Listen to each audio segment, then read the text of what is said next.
Bismillahirrahmanirrahim. Assalamualaikum warahmatullahi wabarakatuh. Alhamdulillah, wassalatu wassalamu ala rasulillah wa ala alihi wa sahbihi wa man wala ba'd. Teman-teman, insyaallah hari ini kita teruskan menjawab pertanyaan-pertanyaan antum. Ustaz, apa perbedaan zakat, infak, dan sedekah? Sedekah itu nama umum bagi setiap amal-amal kebaikan. Amal soleh nama umumnya sedekah. Ya, dalam fikih kullu ma'rufin sedekah, setiap baik-baik yang baik-baik dipraktikkan sedekah.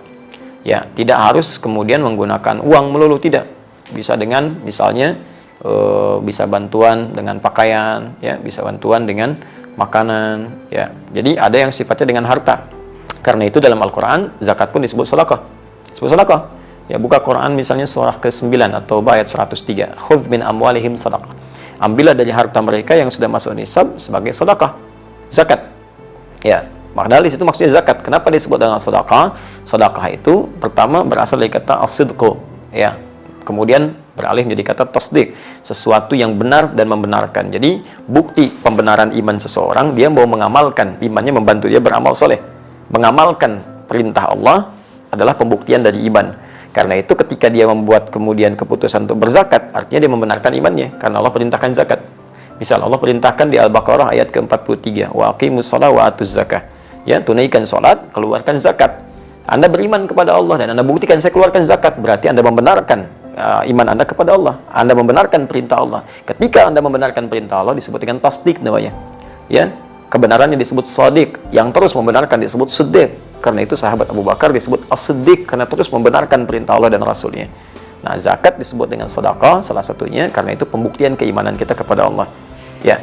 Kemudian teman-teman sekalian, infak disebut sedekah. Quran surah kedua Al-Baqarah ayat 264, yang paling kiri sebelah bawah.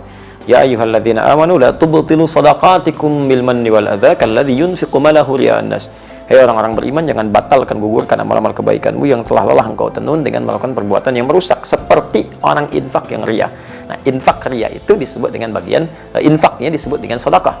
Enggak boleh infak dengan riya. Infaknya masuk kategori sedekah. Jadi kalau Anda katakan sedekah itu nama umum, ya, zakat sedekah, infak sedekah, termasuk salat bagian dari sedekah karena amal saleh. Senyum sedekah.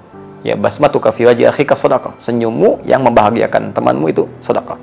Nah, kemudian kalau sudah zakat spesifik, zakat bentuknya kewajiban berupa harta yang harus dikeluarkan jika sudah memenuhi batasan dan syarat-syarat ketentuan tertentu. Ya, batasan syarat ketentuannya misalnya nisab. Ukurannya apa misalnya? Ya, ukuran sudah 85 gram emas keluar. Ya, di zakat tanaman lain lagi. Ya, apakah diairi atau tidak, perkebunan lain lagi, zakat hewan lain lagi. Ya, ada ukuran-ukurannya. Kemudian untuk zakat mal misalnya berlangsung setahun disebut dengan haul. Ya. Nah, lalu setelah itu bagaimana lagi ketentuannya? Nah, dalam zakat ini sifatnya wajib dikeluarkan. Kedalam 8 golongan. Ada di Quran surah ke-9 ayat ke-60. Innamas shadaqatu lil fuqara wal masakin wal 'amilina 'alaiha wal mu'allafati qulubuhum wa fil riqab wal gharimin wa fi sabilillah wa bis sabil. 8 golongan. Fakir, miskin, kemudian 'amilin 'alaiha yang fokus mengerjakan zakat sehingga tidak bekerja di tempat lain. Bil mu'allafati qulubuhum yang tertarik dengan Islam diberikan bantuan dari zakat, atau yang sudah berislam tapi masih lemah. Baru masuk Islam, lemah, bantu dengan zakat. Wafir riqab, perbudakan sudah tidak ada. Gharimin, orang yang terikat utang piutang karena kepentingan maslahat agama atau umum. Dia punya perusahaan, bangun sekolah, perusahaannya bangkrut, hidupnya tertekan, utang belum lunas, bantu dengan zakat. Ya. Kemudian fisabilillah, itu sudah dipahami, Ibnu Sabil yang kemudian kesulitan bekal di jalan. Itu zakat. Infak dibagi dua. Ada infak wajib dari suami kepada keluarga. Wajib di Quran surah keempat ayat 34, paling kiri sebelah atas. Ar-rijalu qawwamuna 'alan nisa bima faddalallahu ba'dahum 'ala ba'din wa bima anfaqu min amwalihim. Ya, setiap suami lelaki diberikan kelebihan dari istri dari yang lain. Baik ya, karena Allah berikan kekuatan untuk bekerja dan dari pekerjaan itu menghasilkan harta yang diinfakkan untuk keluarganya. Diinfak suami kepada keluarga sifatnya wajib.